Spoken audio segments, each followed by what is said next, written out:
एक तरफ है आपका बोलने का अधिकार, आपकी फ्रीडम ऑफ स्पीच, और दूसरी तरफ है अदालत का सम्मान, उसकी डिग्निटी। दोनों में से ज्यादा इंपॉर्टेंट क्या है? क्या रिस्पेक्ट के लिए आजादी को कुर्बान कर देना चाहिए?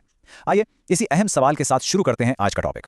हेलो एंड वेलकम सभी एलएलबी फाइनल ईयर स्टूडेंट्स। आज हम लोग डाइव करने वाले हैं सिविल प्रोसीजर कोड के एक सुपर इंपॉर्टेंट टॉपिक में, कंटेम्प्ट ऑफ कोर्ट। देखिए आपकी स्क्रीन पर पूरा सिलेबस है। हम इन सारे पॉइंट्स को मीनिंग और काइंड से लेकर डिफेंसेस और पनिशमेंट्स तक एक एक करके पूरी डिटेल में समझेंगे। ट्रस्ट मी, आपके एग्जाम्स के लिए ये कंप्लीट पैकेज होने वाला है। ओके, तो कंटेम्प्ट ऑफ कोर्ट सुनने में थोड़ा हैवी लगता है, right? Let's make it simple. सोचो आप एक क्लासरूम में हैं। अगर कोई स्टूडेंट सबके सामने टीचर की इंसल्ट कर दे या उनका ऑर्डर ना माने तो क्या होगा? सिंपल, पूरी क्लास का डिसिप्लिन बिगड़ जाएगा, पढ़ाई हो ही नहीं पाएगी। बस आसान भाषा में कंटेम्प्ट लॉ हमारे जस्टिस सिस्टम का प्रिंसिपल्स ऑफिस है। इसका काम है ये इंश्योर करना कि कोर्ट की अथॉरिटी बनी रहे ताकि इंसाफ का काम आराम से बिना किसी बाधा के चलता रहे। तो चलिए अब आते हैं इसके लीगल साइड पर। बेसिकली कंटेम्प्ट ऑफ कोर्ट दो टाइप्स का होता है और हाँ, लॉ इन दोनों को बिल्कुल अलग अलग मानता है।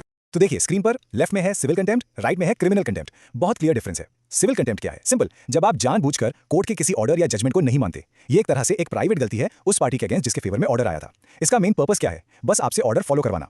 अब आते हैं क्रिमिनल कंटेम्प्ट पर। यह सीरियस मामला है। यह तब होता है जब आप कुछ ऐसा कहते या करते हैं जिससे कोर्ट की डिग्निटी पर अटैक हो या जस्टिस डिलीवरी में रुकावट आए। ये पूरे जस्टिस सिस्टम के खिलाफ एक पब्लिक रॉन्ग है। इसका पर्पस है पनिश करना और पब्लिक का फेथ सिस्टम में बनाए रखना। Got it? Civil is disobedience, criminal is disrespect. Okay, so criminal contempt proof करने के लिए इन तीन में से कोई एक चीज होनी ही चाहिए। ध्यान से सुनिएगा, this is a very important exam point. पहला, स्कैंडलाइज, मतलब ऐसी बातें कहना या लिखना जिससे लोगों की नजरों में कोर्ट की अथॉरिटी कम हो जाए। दूसरा, प्रेजुडिस, मतलब किसी चल रहे केस के बारे में ऐसी बात करना जिससे फेयर ट्रायल इफेक्ट हो। और तीसरा, ऑब्स्ट्रक्ट, यानी सीधे सीधे जस्टिस के एडमिनिस्ट्रेशन में कोई बाधा डालना। ये तीन पिलर्स दोस्तों बिल्कुल याद कर लीजिए। राइट, तो अगला सवाल यह है कि ये पावर, ये शक्ति कोर्ट्स को आखिर मिलती कहां से है? What's the legal source? चलिए इसका फाउंडेशन देखते हैं। ये टेबल, इसको तो आप स्क्रीनशॉट ले लीजिए या नोट डाउन कर लीजिए। This is the heart of the topic. सबसे पहले हमारा कॉन्स्टिट्यूशन आर्टिकल 129 सुप्रीम कोर्ट को और आर्टिकल 215 हाई कोर्ट्स को कोर्ट ऑफ रिकॉर्ड बनाता है। इसका सीधा मतलब है कि उनके पास कंटेम्प्ट के लिए पनिश करने की इनहेरेंट पावर है। ये पावर उनमें बाय डिफॉल्ट है। फिर आता है हमारा specific law, the contempt of courts act 1971। इसका सेक्शन 2B डिफाइन करता है सिविल कंटेम्प्ट को और सेक्शन 2C डिफाइन करता है क्रिमिनल कंटेम्प्ट को। और आखिर में वो पॉइंट जहां से हमने शुरू किया था, फ्रीडम ऑफ स्पीच। आर्टिकल 19(2) साफ कहता है कि आपकी फ्रीडम ऑफ स्पीच एब्सोल्यूट नहीं है। उस पर कंटेम्प्ट ऑफ कोर्ट के ग्राउंड पर रीजनेबल रिस्ट्रिक्शंस लगाए जा सकते हैं। ओके, तो कंटेम्प्ट नॉर यानी कंटेम्प्ट का दोषी आखिर हो कौन सकता है और इसकी पूरी प्रोसीडिंग्स, इसका प्रोसेस चलता कैसे है? Let's find out. Contempt proceedings की खास बात है, दे आर सुई जेनरस। ये एक लैटिन फ्रेज है जिसका मतलब है ऑफ इट्स ओन काइंड या यूनिक। ये ना तो प्योरली सिविल प्रोसीडिंग्स है ना ही प्योरली क्रिमिनल। इनका नेचर ही अलग है और इसकी सबसे पावरफुल चीज वो है सुओ मोटो पावर। इसका मतलब है कोर्ट को किसी कंप्लेंट की जरूरत नहीं है। अगर कोर्ट को लगता है कि कंटेम्प्ट हुआ है, वो खुद से केस शुरू कर सकती है। और रही बात कि कंटेम्प्ट और कौन हो सकता है, तो भाई एनीवन, एक लॉयर, एक जज, स्टेट गवर्नमेंट, यहां तक कि बड़ी बड़ी कॉर्पोरेशंस, कोई भी इसकी चपेट में आ सकता है। सो मान लीजिए किसी पर कंटेम्प्ट का चार्ज लग गया। अब क्या उसके पास अपने डिफेंस के लिए क्या ऑप्शंस हैं? सजा क्या हो सकती है? और अगर सजा हो गई तो उसके खिलाफ क्या रेमेडीज अवेलेबल हैं? चलिए अब इसके प्रैक्टिकल एस्पेक्ट्स को समझते हैं। The shield, the sword and the ladder. Theory को समझने का बेस्ट तरीका है केस लॉज, और इस टॉपिक में अरुंधति रॉय का केस एक एब्सोल्यूट लैंडमार्क है। हुआ यह था कि उन्होंने सुप्रीम कोर्ट के एक जजमेंट के खिलाफ एक प्रोटेस्ट में पार्टिसिपेट किया। उसके बाद उन्होंने एक एफिडेविट फाइल किया और कोर्ट के हिसाब से उस एफिडेविट में ऐसी बातें थी जिसमें जजेस के मोटिव्स पर सवाल उठाए गए थे और ऐसी लैंग्वेज यूज की गई थी जिसे कोर्ट ने आपत्तिजनक माना। तो बस यही $1 मिलियन क्वेश्चन कोर्ट के सामने था। कहां पर फेयर क्रिटिसिज्म की लाइन क्रॉस हो जाती है? वो कौन सी लक्ष्मण रेखा है जिसके पार जाते ही आप क्रिमिनल कंटेम्प्ट की टेरिटरी में एंटर कर जाते हैं? Let's see what the court said. और कोर्ट का डिसीजन बिल्कुल क्रिस्टल क्लियर था। देखिए, पॉइंट नंबर 1, कोर्ट ने कहा बिल्कुल आप किसी जजमेंट की फेयर क्रिटिसिज्म कर सकते हैं, that is your right, but, and this is a big but, आप जजेस के मोटिव्स पर, उनकी निष्ठा पर सवाल नहीं उठा सकते। आप उन पर बायस का आरोप नहीं लगा सकते। और तीसरा, अब्यूजिव या स्कैंडलस लैंग्वेज का इस्तेमाल तो बिल्कुल नो गो एरिया है। That is straight up criminal contempt. और इसलिए इस केस का रिजल्ट था एक सिंबॉलिक 1 दिन की जेल की सजा। एक और बहुत ही इंपॉर्टेंट केस है इस कॉन्टेक्स्ट में, EMS नंबूदिरिपाड वर्सेस TN नंबियार। ये केरला के चीफ मिनिस्टर थे और उन्होंने एक स्टेटमेंट दिया कि जजेस क्योंकि रिच क्लास से आते हैं इसलिए वो बाय डिफॉल्ट गरीबों और वर्कर्स के खिलाफ बायस्ड होते हैं। कोर्ट ने कहा नो, दिस इज कंटेम्प्ट। क्यों? क्योंकि ये किसी एक जजमेंट की क्रिटिसिज्म नहीं थी, ये पूरे के पूरे जुडिशियल सिस्टम की इंटेग्रिटी पर एक डायरेक्ट अटैक था।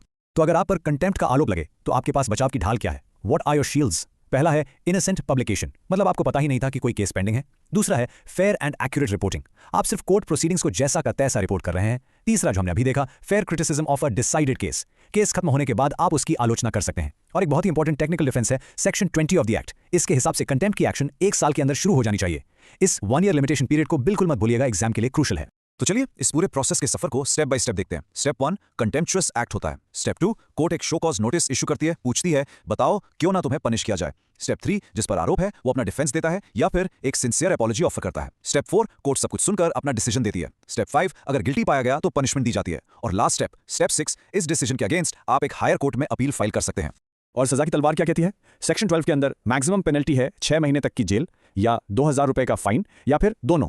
राइट, बहुत कुछ कवर कर लिया। अब टाइम है एक super fast 30 second rapid revision का। Let's lock in all the key concepts. Ready? Let's go. Point 1, contempt के दो टाइप्स हैं, सिविल यानी ऑर्डर की डिसोबीडियंस एंड क्रिमिनल यानी कोर्ट को स्कैंडलाइज करना। पॉइंट 2, पावर कहाँ से आती है? कॉन्स्टिट्यूशन के आर्टिकल्स 129 और 215 से। पॉइंट 3, सबसे बड़ा डिफेंस क्या है? डिसाइडेड केस की फेयर क्रिटिसिज्म। पॉइंट 4, पनिशमेंट कितनी है? मैक्सिमम 6 महीने जेल और या 2000 रुपए फाइन। Great, revision done. अब देखते हैं कितना याद रहा। Time for quick exam style Q&A। Ready for your test? Question number 1. Can a court start a contempt case on its own without any complaint? Yes or no? Think about it. And the answer is yes, absolutely. इसी power को कहते हैं suo motu cognizance और ये contempt proceedings का एक बहुत ही important feature है। Okay, question number 2, a very practical one. What is the time limit, the limitation period, to start a contempt action? The correct answer is 1 year. याद है? Section 20 of the Act, proceedings must be initiated within 1 year from the date the contempt was committed. इस पूरे topic का सार, इसका essence इस एक coat में है। ये कहता है कि कंटेम्प्ट की पावर एक सोर्ड ऑफ डेमोक्लिस की तरह है, यानी एक ऐसी तलवार जो हमेशा लटकती रहती है, लेकिन इसका मकसद सीट ऑफ जस्टिस यानी न्याय के संस्थान को प्रोटेक्ट करना है, ना कि उस सीट पर बैठे हुए जज को। This power is for the institution, not for the individual. और इसके साथ मैं आपको एक आखिरी सवाल के साथ छोड़ जाता हूं। जस्टिस मस्ट बी रेस्पेक्टेड, इसमें कोई डाउट नहीं, but must it be feared? न्याय का सम्मान हो या न्याय का डर? सोचिएगा जरूर। ऐसी ही और डिटेल्ड एक्सप्लेनर्स के लिए LLB स्टूडेंट अड्डा को सब्सक्राइब और फॉलो करना मत भूलिएगा। और हाँ, अगर आप कोई नया टॉपिक चाहते हैं तो नीचे कमेंट्स में जरूर बताएं।